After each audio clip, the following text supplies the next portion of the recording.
For Comedy Hype News, I'm Symphony Thompson. Well, D.L. Hughley has ruffled some feathers after reposting a video that highlighted the differences between American-born women and foreign women when it comes to wedding vows. The video shows a Black American woman reciting her marriage vows to her husband and compares it to an African woman also reciting her vows. For better. For better. For worse. For worse. For richer. For richer. For poorer. For poorer. We hit that snag about 20 times in counseling. Brill made it very clear to Jonathan, you cannot be broke. In sickness. In sickness. And in health. And in health. To love. To love. Cherish. Cherish. And to obey. We didn't talk about that one in counseling. We did talk about that in counseling. Yes, we did. So you want me to repeat that again? You want to just keep going? I think we can keep going. All right. Forever submit to you, Miles. I'll forever respect you, Miles. I'll forever honor you, Miles, as the head of our home. In heaven, they hear. On earth, I declare and decree, I shall be a submissive wife unto you. I don't know about you, but I know which one I'm willing to give my life for. The differences in the two cultures is what has people debating in the comments. This short clip would garner a variety of opinions, especially from men and women who seem to view and interpret the clip with different lenses. Most of the women responded didn't see it necessary to once again drag Black women for their relationship preferences, while Black men seem to be split on the issue. There were some women who noted that there is a difference between an American woman and a woman born in a different country. One user, Keisha Jackson, would say, "Please stop comparing Black American women to women in other countries. Different cultures, different beliefs, different history. If that's what y'all want, move. And stop throwing us all into the same bag. Foolishness." Now, Erika Alexander from Living Single is one notable figure who took issue with DL's post and offered her own context to the conversation. By the way, those places are patriarchal, misogynistic, antiquated, dramatic countries. That's like saying an American man will submit to the will of a king. In addition to that comment, Alexander followed up with, "I will never get on my knees and say I am submissive to anyone who has a human form."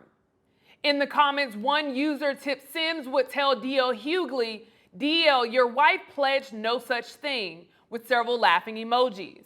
Now, Hugley took the time to respond to that message and said, "Just curious, how on earth would you know?" That same user replied with, "Because she's American. Fun fact, I was 16 when you and your beautiful wife and kids shopped with me at a department store right outside of Detroit. It was a pleasure to meet you then. I'm now 49 and still honored that you acknowledged me in cyberspace. Continued success, my brother. But you know simply by tradition, your wife pledged no such thing." Comedian Coco Brown would also give her thoughts, echoing the same thoughts as many Black women. "Lord have mercy. Find me a place on this planet that actually respects Black women and stops trying to make us look like we are so jacked up. Last time I checked, baby, we are not the only ones with some issues. And the last time I checked, a whole lot of us have said obey in our vows. And you kind of see where it got us by videos like this." One man who took the same side as many of the women in the comments said, "Bad example. That one African American woman does not represent all Black American women. That one African woman does not represent all African women. This guy took one example of a Black American woman who was hesitant of saying obey and threw richer to poor and ran with it. What about the countless other women who have said it without a problem? Dumb example. Bias propaganda." The debate between men and women is a never-ending one that always seems to have a new angle. Recently, past conversations on similar topics were started by Tyler Perry, Steve Harvey, and Ebony K. Williams. These same conversations split sides between genders, and this new argument reposted by Hugley appears to be doing the same. Joining me, I have our very own borderline analyst, Danielle Miller, to talk about this topic much further. Thank you so much, Danielle, for joining me on this topic. It's a big one. This one got over 6,900 comments in DL's, comment section. So, I definitely think it's worth a conversation. Let me get your reaction. I think there's a couple things to react to. You have the bride, people reacting to the bride, people reacting to the groom, and also even seeing D.L. Hugley repost this. What are your thoughts on it? So I notice I get the relationship conversations. I don't know, but that's just something I noticed. Disclaimer, I am not a relationship like guru. I am not that person. But there's some things that I do understand, and I've really like dove into trying to understand the psyche of us in the 21st century as Black men and as Black women.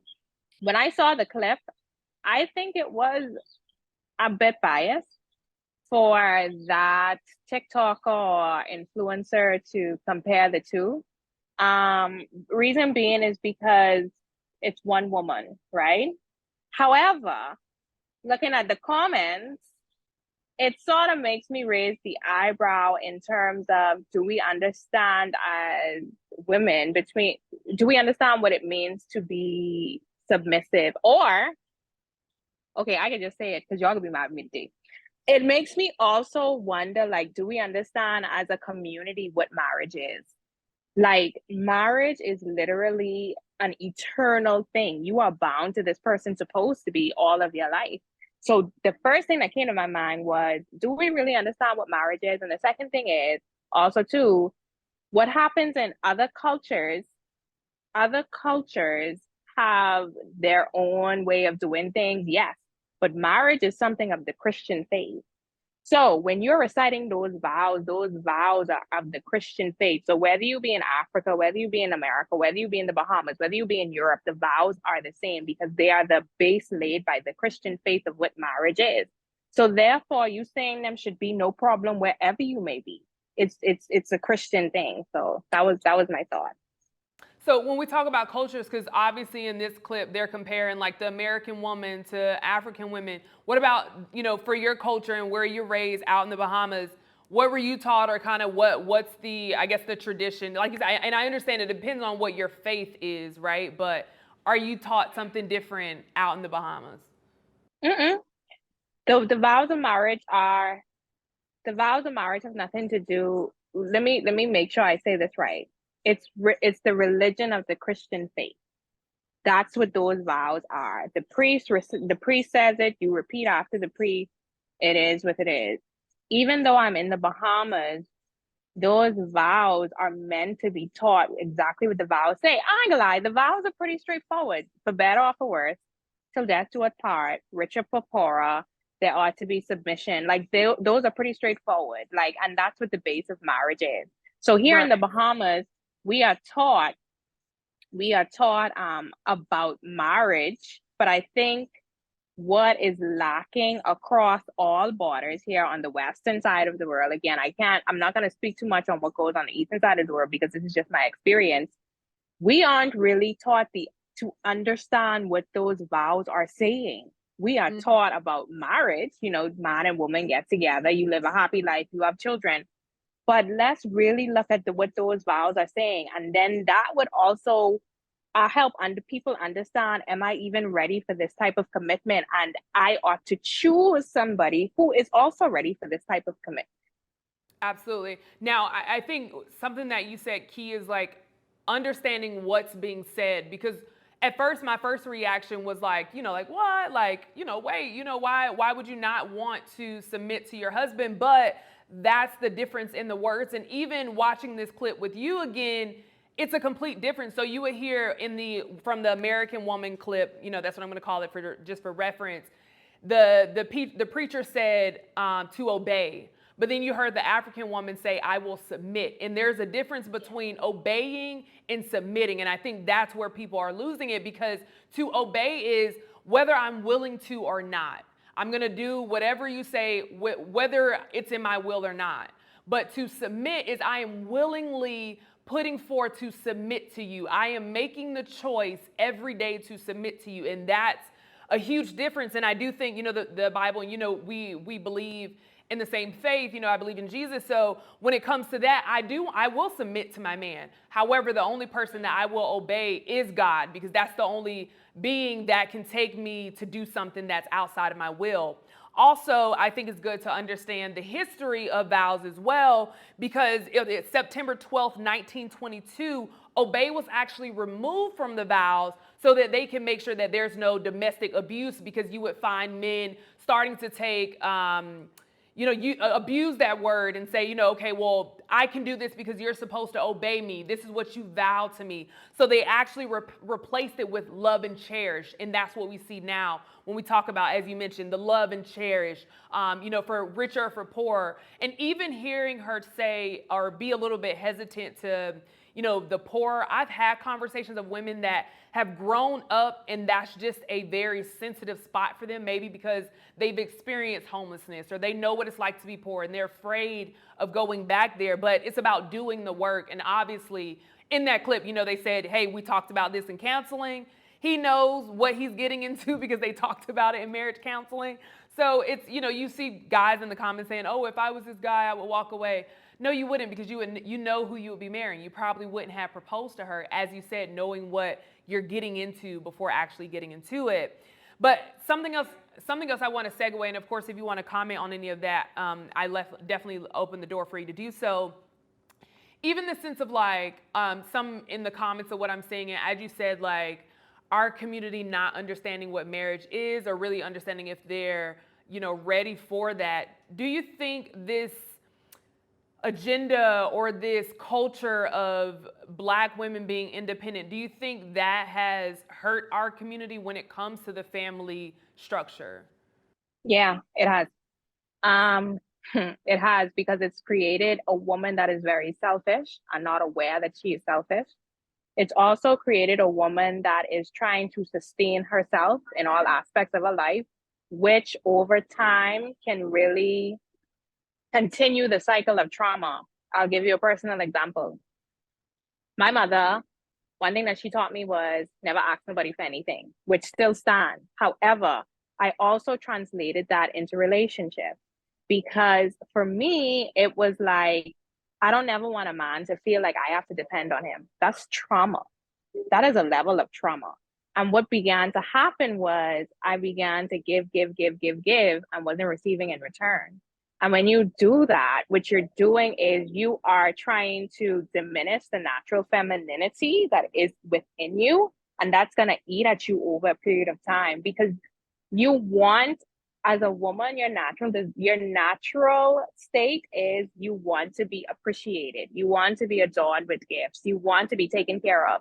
And as a man, that man's natural instinct is to take care of you. So when you are a woman that always is trying to give, and I don't need this, I don't need that, I don't need you to do anything for me, what you're doing is also diminishing that man's masculinity.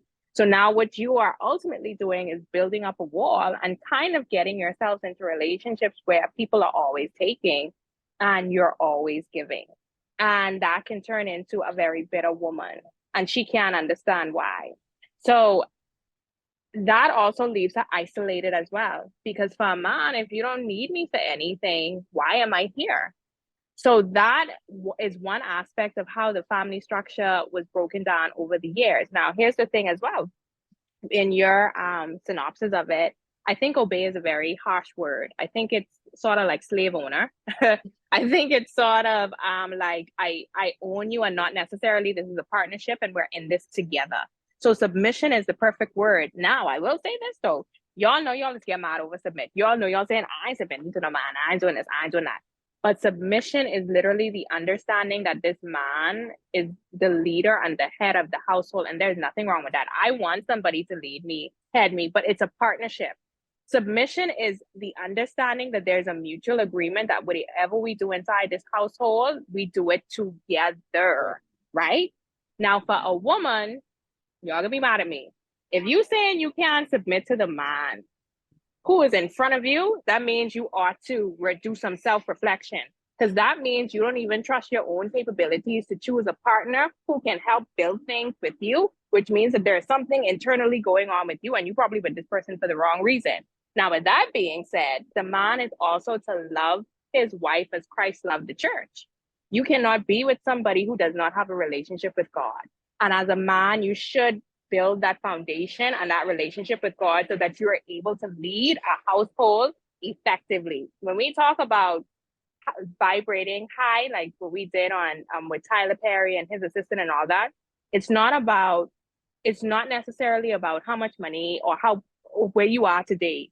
Because when you come together and the two of y'all are trying to vibrate higher, then things begin to build, right? But the thing is, you cannot vibrate higher without being connected to the person that sits above us all, and that's with Christ. So that's just my thought on it. No, I absolutely agree with you. And I know some people are going to not be able to receive that because, again, we've been through so much as women in this culture, especially Black women. So, as I always say in these conversations, I do hope that people can receive it with an open mind and an open heart, that it's not us bashing Black women, but I do think we have to take accountability. I think it's our responsibility to have conversations with our Black women. I think it's responsibility of Black men to have conversations with their with Black men. And then we can come together to have the conversation, because you see these podcasts and you see, men bashing Black men and Black men bashing Black women. And I'm tired of it. I'm just tired of seeing this fake agenda that's pinning us against one another. And something to what you said, and then I'm going to move along. Sonia Richards-Ross actually talked about this with her husband, and she was talking about he started to elevate before she did. He started to want to, think about legacy and making sure that he's giving back to the Black community, and she wasn't there yet. But he was patient enough to allow her to continue to grow in that space, while also, of course, holding her accountable, taking her along for the ride, but never forcing her or making her feel less than because she wasn't elevating at the same time that he was, and they were married at the time. So you're absolutely right. It does take two people that are willing to submit to one another and say, hey, it's not about where you are today, exactly where you are today, but who do I know you're connected to, so that I know that even as this path continues to grow, we're going to go and grow there together. Now, interesting enough, Danielle, of course, relationships are always something. I feel like these conversations are always going, whether it's on podcasts, interviews, but Tia Mowry will actually go viral as well, talking about, how men don't court today. It's just a lot different now that she's recently single again. And people actually bring up a clip in the past of her and her ex-husband that I want us to take a look at, because it kind of goes into this feeling of the difference between submission and obeying. So let's take a look, and I want to get your reaction. And that's just, everything's not perfect. Marriage is work. And that's... Marriage is work. I'm not here. Let me finish. Go ahead, sorry. And that's just, everything's not perfect. Marriage is work. And that's... Marriage is work. I'm not here. Let me finish. Go ahead, sorry. Now, Danielle, as I mentioned, this would trigger some women when it came to the conversation of, submitting or being obedient. I want to get your reaction after seeing it. What are your thoughts on it? I don't know, but it really is take things to the next level. That's one little clip where he was talking, and she tried to say something, and he wasn't like, he didn't hold up his hand. He didn't, he just gave a little gesture, probably to say, let me finish my thought. And she said, I'm sorry, go ahead. I don't see nothing wrong with that. Jesus, I thought the man hit her.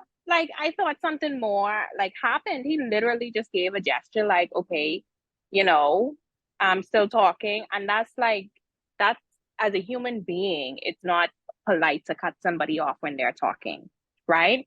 And I guess the reason why women are so triggered is because of, again, like you said, the whole submission and obedience conversation. Again, I do not agree with the word obey, because I think that's a very strong word. I do agree with the word submission, and I do agree with you and your partner operating as a unit. And also, I can go back to the original clip of the woman not wanting to say the vows inside of the church. I understand the man, like the pastor said, we spoke about this in counseling. But as a man, my ego would have been bruised a little bit, because even though we spoke about this in counseling, why are you doing this in front of people? Why are you, what's going on? Can we deal with this in private? And that's how I think things should be handled. So maybe in that situation, maybe, the way he looked at Tia might have rubbed her the wrong way, but that wasn't the time. You don't never show what's going on to the public.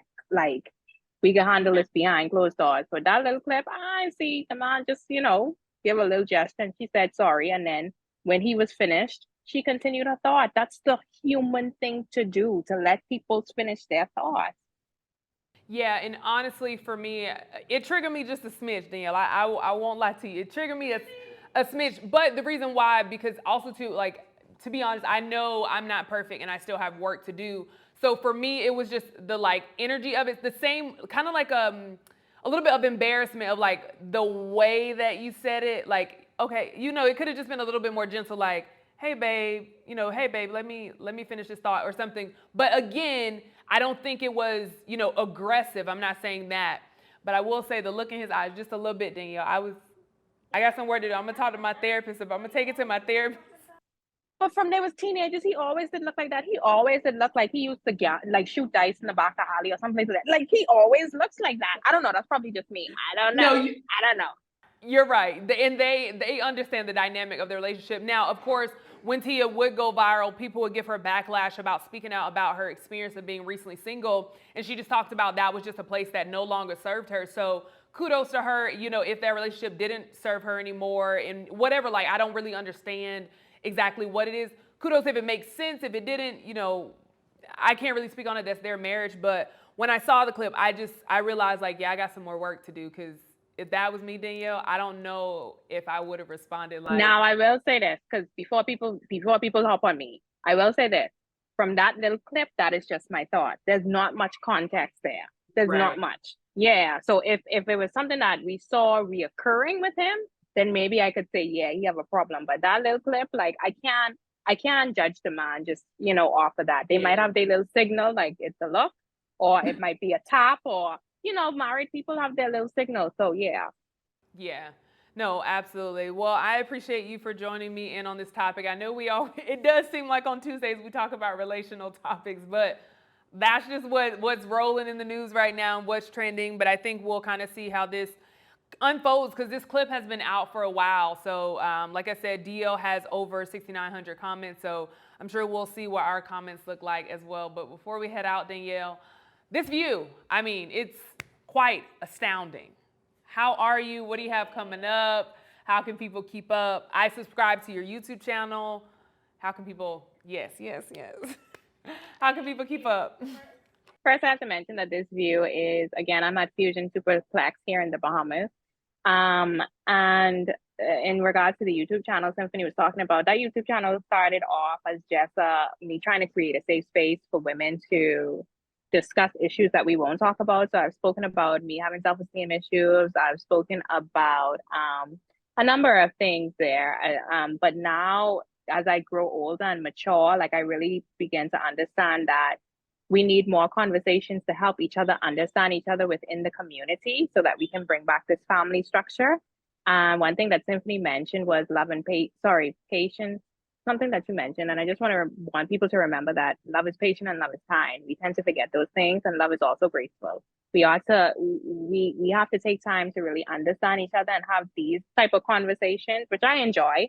Don't mind me, I enjoy them, because you get to hear a different side coming from a woman. And I just hope that our conversations help people out there.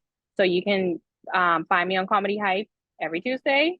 You can also subscribe to my YouTube channel. That's Danielle, DenielLle. You can follow me on Instagram. That's DEA Miller. You can follow me on Facebook, Danielle, and you can follow me on Twitter. I don't tweet much. Don't look for me to tweet much there. And that is it. I think that's it, Symphony. You look gorgeous today, by the way. I appreciate it. So do you. If I had that backdrop, I would feel so amazing and at ease. But again, I appreciate you for chiming in on this topic with me. I do want to end with, we are not into this agenda, and I know I said it earlier, but I'm going to keep saying it, this agenda of having black men against black women. We need each other more now than ever. So cut it out, this fake thing that's going on online. Like, really have conversations in person to understand, to love one another with that type of intention, and we will get so much further as a community. So I'm not with the black men against black women. I'm not with it. If you're going to be in the comments with it, I'm not going to respond to it, but I have to make sure I say that every time we have these topics, because I'm tired of seeing it, Danielle. But thank you again for chiming in on this topic with me. You heard from us. Now we want to hear from you in the comments below. What are your thoughts of Erika Alexander responding to DL's post about women obeying in marriage? For Comedy Hype News, I'm Symphony Thompson. We love you, black men. We love you, black women.